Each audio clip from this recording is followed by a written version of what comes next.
I forgot to ask you yesterday, Memorial Day weekend, did you do any binge watching? So Parks and Rec. Oh, you did? Good Yeah, for you. I got through season 3.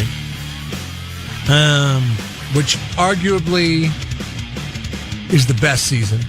Are you taking it in order? Are you starting off I went in to order? Amazon and I got the Prime going. Because, yeah, it's on Prime. And I started watching it. So now we're into season 4. And so, gosh, when they go to Tom's nightclub and he's got snake juice and they're all drunk. I just watched that episode the other night. And Jerry Gergich comes on the street. When they do, it's that montage. It's that quick cut montage. It's quick. Of how drunk everybody got off of snake juice, and it is hilarious. Both Ron and Jerry in that sequence are the funniest that they've ever been on the show. Watch Dead to Me, which is a new Netflix series, and it's the actress that had to do the double mastectomy. God, it's terrible. Oh, Christina Applegate. Yes. Yeah. She is. She just loses her husband, and she goes to like a grief counseling thing. She meets this other woman, and the whole story takes off, and it's very good. And I can't wait for the second season. It's really, really good. So if you have Netflix, Dead to Me, there's a reason it's like the #1 trending series on there. It's good. Really? And they're 30-minute episodes, so you can watch. There's 8, so it takes you 4 hours. But I think we did that on Sunday. Saturday. I didn't do a lot this weekend. You didn't watch a lot of... I did a lot of drinking Friday night, and then I was pretty hungover on Saturday. Good.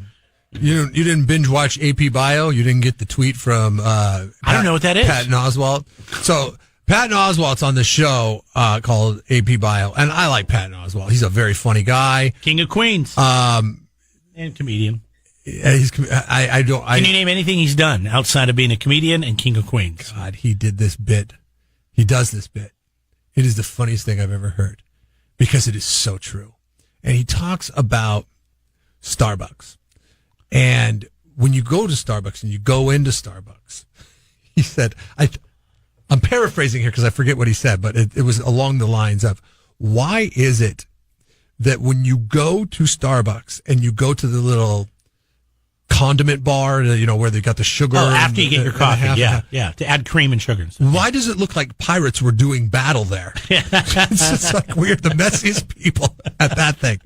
At that thing, it's sticky. There's creamer. It looks like is he OCD at all, or like a neat freak? See, he is because he talks about. I know exactly what he's talking about, and I've cleaned up that bar. And that's what he does too. He cleans it up. It's disgusting. He feels bad because everything in Starbucks is so clean and pristine, except for that idiots little that go there. Yeah, it's that little part of it, and it's hilarious when he talks about it because.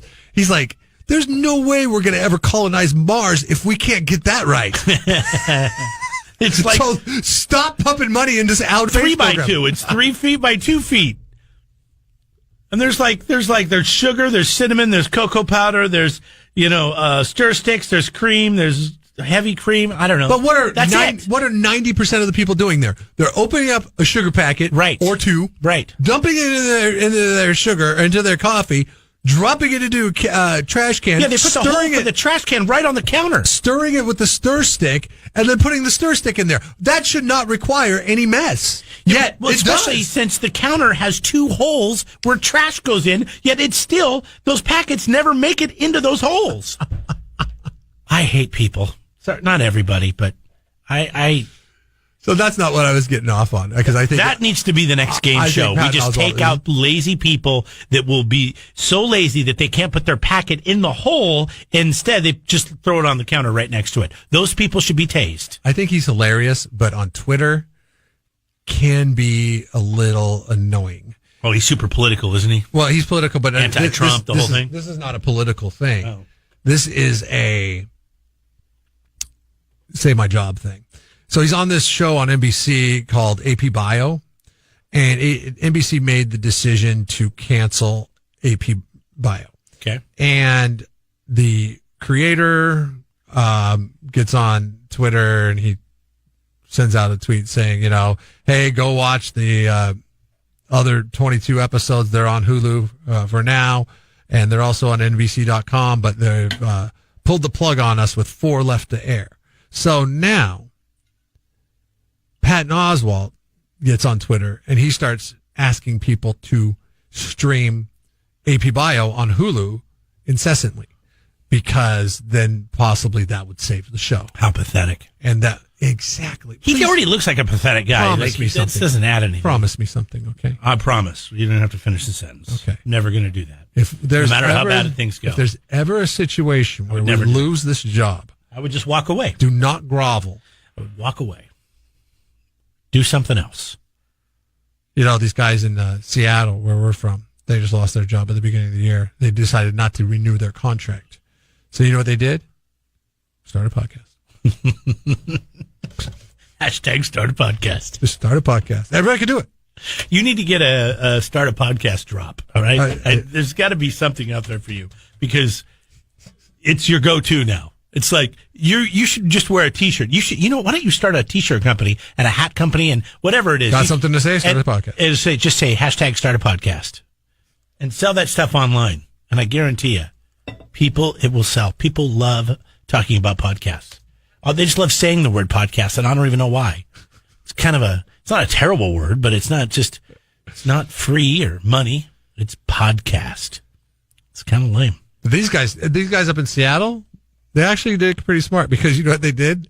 They lost their job in January. They took the last 4 months to go get their real estate license, which it doesn't take that long, I guess.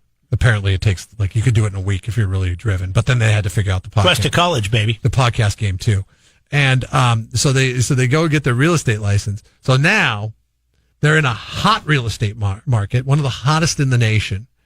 They have people that are wondering where they went to, but they're doing a podcast. So now they're going to have tons of people coming to them to buy houses.